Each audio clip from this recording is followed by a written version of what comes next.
Today we'll talk about the media and the information it conveys. The term media covers all types of mass communication, including the internet, broadcasting, and publishing.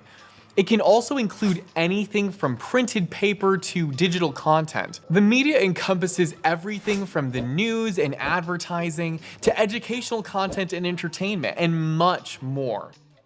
These are just some examples.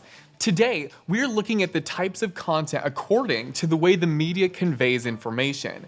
This is important because we have to understand the goals that content creators have before we can judge the credibility of the information they produce or share.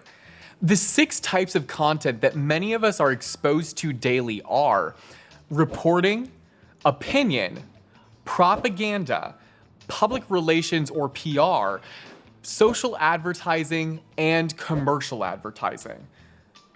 Do all these types of content aim to present us with objective information, or are some trying to persuade us? How do we know if the content is informative or persuasive? What tools or techniques do content creators use? What do we do when we see information versus persuasion, if anything? While reporting is supposed to be a form of information, many other types of content in our environment, PR, advertising, propaganda, and opinion pieces, are intended to persuade. One good way to become more conscious information consumers is learning to identify markers of these different types of information. This will help us make these distinctions more readily in the future. Information presents facts that are intended to educate us about certain topics. The author of an informative piece should stick to facts without offering his or her own opinion. They are presenting information in an objective way. For instance, a report about presidential elections with its official results would be an information piece.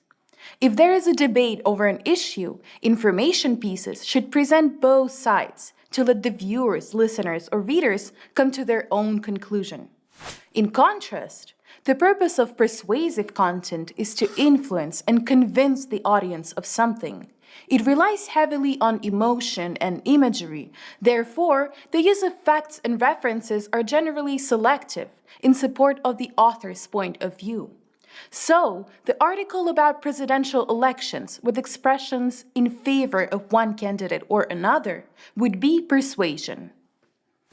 Let's now talk about how we can tell whether something is a fact or opinion, how journalists use these two very different types of statements, and what makes a piece of news or opinion. As we already mentioned, an opinion is a belief or point of view. Evidence can support an opinion, but you can never prove that an opinion is true or false. For example, it is my opinion that Spain is the best country for a vacation. A statement of fact is a claim that can be proven true or false. You can demonstrate its truth or falsehood to someone with evidence. For example, I can support my opinion about Spain with the number of beaches and the average temperature there. When presenting a fact, it's always best for journalists to tell readers the source of that fact. However, this isn't always done in practice. Remember, statements of fact can be false. For example, the population of the United States is 1 billion is a false statement of fact. It makes a claim which we can check and discover is inaccurate. The American Press Institute says, journalism is the activity of gathering, assessing, creating, and presenting news and information. This doesn't mean that some journalists don't also give opinions. Think of editorials in the newspaper. Opinion pieces include opinion statements made directly by the author, but often contain facts as well. These facts aren't there just to inform you. They are there to support the opinion and the author's attempt to persuade you. However, an opinion should be kept separate from news and should be clearly labeled. News reporting should be free of the author's opinion. Its purpose is to inform. One caveat is that news articles might report the opinions of people other than the author. For example, a reporter might write, "This is a terrible policy," John Smith said. John Smith is expressing an opinion, but it's a fact that he made that statement. So a news article reporting Smith's statement is still just reporting the facts.